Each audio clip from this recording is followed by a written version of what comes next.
Bismillahirrahmanirrahim. Assalamualaikum warahmatullahi wabarakatuh. Dengan adanya berita yang sangat populer akhir-akhir ini tentang tragedi Kanjuruhan, itu tragedi sepak bola di Kanjuruhan yang menewaskan ratusan orang itu, saya atas nama perwakilan dari STJ TV mengucapkan belasungkawa yang sebesar-besarnya. Semoga para arwah yang meninggal tadi itu diterima di sisi Allah, di sisi yang terbaik di sisi Allah itu. Ya, karena mereka adalah para pejuang olahraga. Jadi tanpa mereka tentunya olahraga kurang semangat lah. Ya, pejuang itu banyak. Ada pejuang pendidikan, pejuang kesehatan, ya, pejuang pendidikan, kesehatan, pejuang olahraga. Dan mereka supporter adalah pejuang olahraga. Dan tanpa mereka tentunya olahraga di nasional ini tidak semangat. Oleh karena itu keberadaan para supporter itu sangat diperlukan. Atas tragedi yang terjadi di Kanjuruhan ini, banyak berita yang mengkaitkan dengan adanya sebab dari penyemprotan atau penyiraman gas air mata. Nah, sebelumnya mari kita kenal atau kita ketahui terlebih dahulu sebetulnya apa itu gas air mata. Silakan, Prof. Ya, gas air mata adalah suatu gas yang biasanya disemprotkan pada saat ada kerusuhan, ya. Biasanya kerusuhan itu disemprotkan tentunya pada keramaian yang untuk mengatasi keramaian tadi itu, untuk mengatasi kerusuhan itu. Nah, gas air mata itu macamnya banyak, ya. Jadi namanya gas air mata itu ada gas CS, ya, gas CS itu nama kimianya 2-klorobenzal malononitril, kemudian gas CN itu kloroastofenon, ya, kemudian gas CR itu dibenzosapin, dan ada juga namanya gas OC itu oleoresin capsicum, ya. Itu semua gas-gas yang biasa disebutkan pada saat ada kerusuhan yang disebutkan untuk mengatasi kerusuhan itu.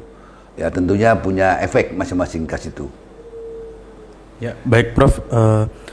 Selanjutnya, memang gas air mata ini sering kita dapatkan atau kita ketahui digunakan saat adanya kerusuhan. Tujuannya memang bukan untuk melakukan tindakan invasif atau penyerangan kepada demonstran atau pada orang-orang yang sedang terjadi kerusuhan, tapi tujuannya adalah untuk menertibkan saat terjadi kerusuhan. Nah, namun gas air mata sendiri memiliki efek-efek tertentu, Prof. Kira-kira efek apa saja yang dapat ditimbulkan gas air mata apabila terkena tubuh manusia, begitu, Prof? Ya, gas air mata tadi sudah saya sebutkan tadi macamnya. Tadi ada gas namanya CS, ya, CN dan CR dan OC. Jadi macamnya banyak itu gas itu.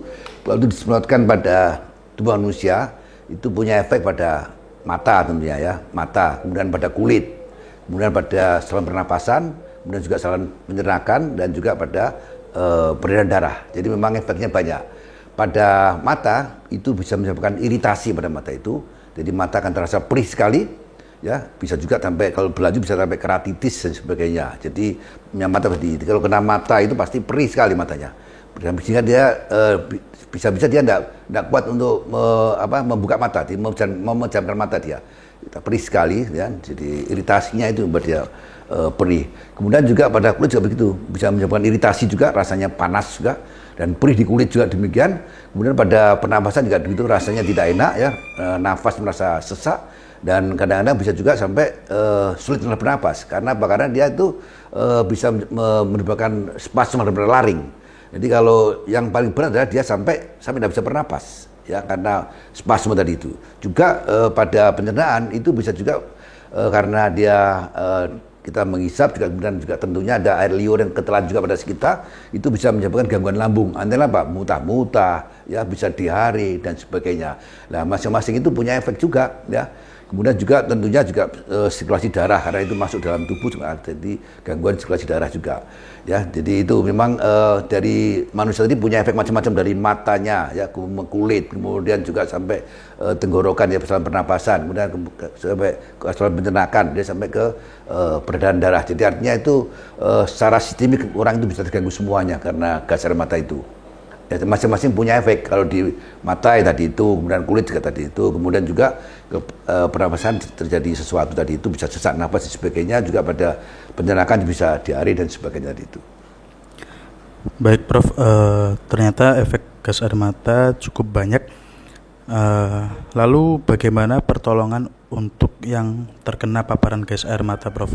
Seperti halnya penanganan atau pertolongan untuk paparan gas air mata yang mengenai mata seseorang, begitu, Prof? Ya, jadi kalau mata biasanya kan dia perih matanya, perih sampai dia memejamkan kan.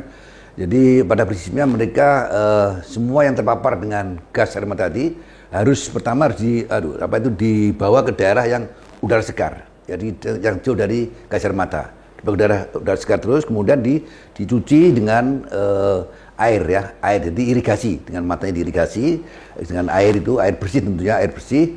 Kalau ada yang selain air, misalnya kalau kita punya cairan peset itu ya, cairan garam itu boleh ya, itu lebih bagus lagi. Artinya dicuci sampai bersih, dia akan insya Allah akan hilang rasa perih dan sebagainya itu. Dan di samping itu kalau misalnya pada pasien tadi itu, pada orang tadi itu misalnya dia sedang menggunakan lensa yang kontak itu, ya harus dilepas dulu, kemudian juga kalau kacamata dilepas dulu, kemudian dicuci.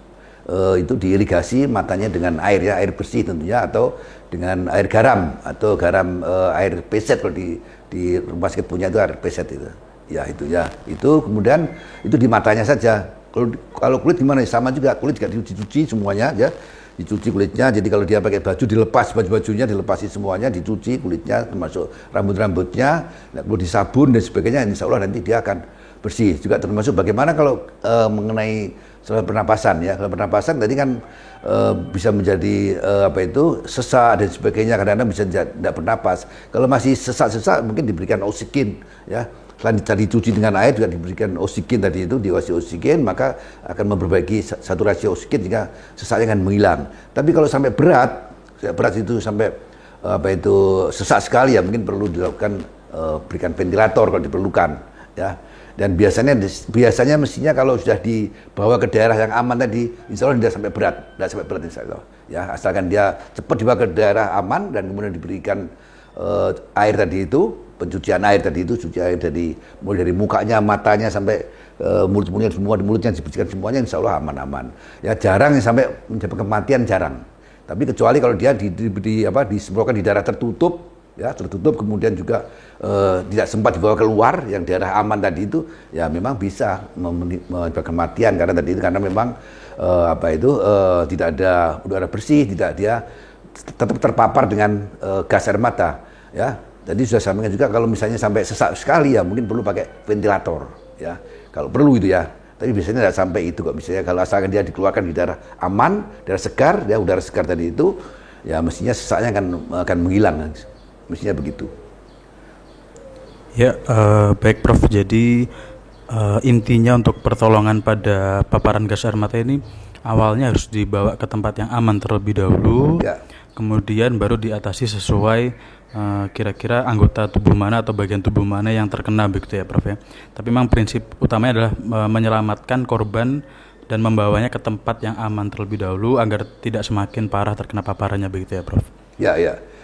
Selanjutnya mungkin apakah ada tambahan dari Prof Sutoyo sendiri terkait gas air mata atau tragedi yang terjadi di Kanjuruhan ini, Prof?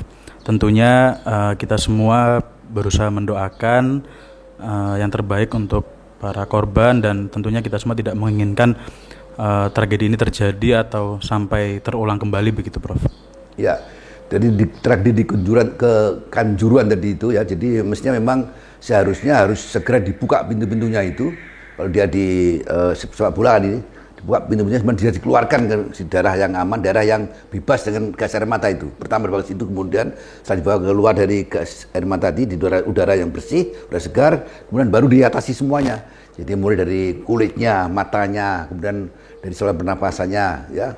Tadi dengan cuci dengan air tadi itu ya semuanya. Tapi tentunya kalau saluran pernapasan bukan dicuci air, tapi depannya aja, maksudnya mulutnya dicuci dengan air bersih, kemudian juga semua diatasi dan insya Allah dia dan aman dah. Dan kalau perlu dilakukan berikan oksigen kalau memang ada gangguan pernapasan itu. Sama tidak ada gangguan oksigen, saya tidak perlu dibuka pakai oksigen, tidak perlu juga. Jadi kalau memang terjadi sesak napas yang berat ya perlu dikasih oksigen kalau perlu ya. Dan kalau memang sangat berat sekali ya perlu ventilator. Tapi biasanya sampai demikian ya, asalkan tadi itu setelah ada kejadian buka pintu-pintunya di sepak bola tadi itu, dibuka di lapangan tadi, dibuka semuanya, suruh dikeluarkan semuanya mereka itu, ditaruh di situ di daerah yang segar tadi itu. Yang kemarin mungkin ya karena pintunya mungkin ada yang saya dengar kurang terbuka semua sehingga istilahnya keruntulan di situ, otomatis dia juga terpapar terus dengan gas air mata, tentunya ya makin memberatkan dia ya. Jadi dia mau dicuci ya mata belum dicuci pun kan ini posisi masih di situ ya tidak banyak menolong, jadi harus dikeluarkan dulu, cuci bersih sama insya Allah dia aman. Baik Prof, mungkin sudah cukup lengkap penjelasan dari Prof Sutoyo terkait gas air mata dan tragedi yang terjadi di Kanjuruhan.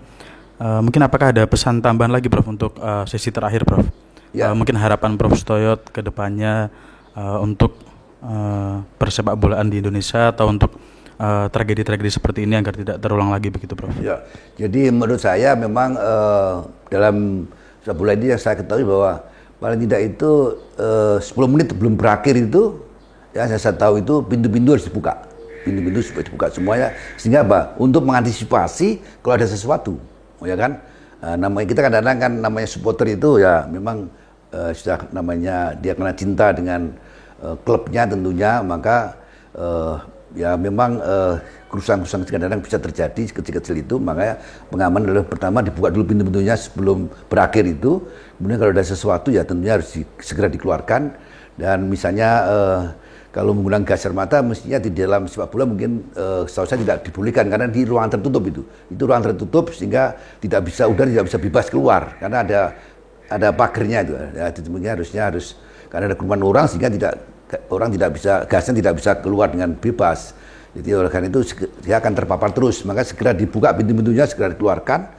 Nah, segera diatasi itu efek daripada gas air mata itu. Dan harapan saya mudah-mudahan ke depan supaya tidak ada lagi tragedi seperti ini, dan pada para supporter ya semangat terus untuk mendukung klubnya, tentunya semangat terus, dan mudah-mudahan ke depan supaya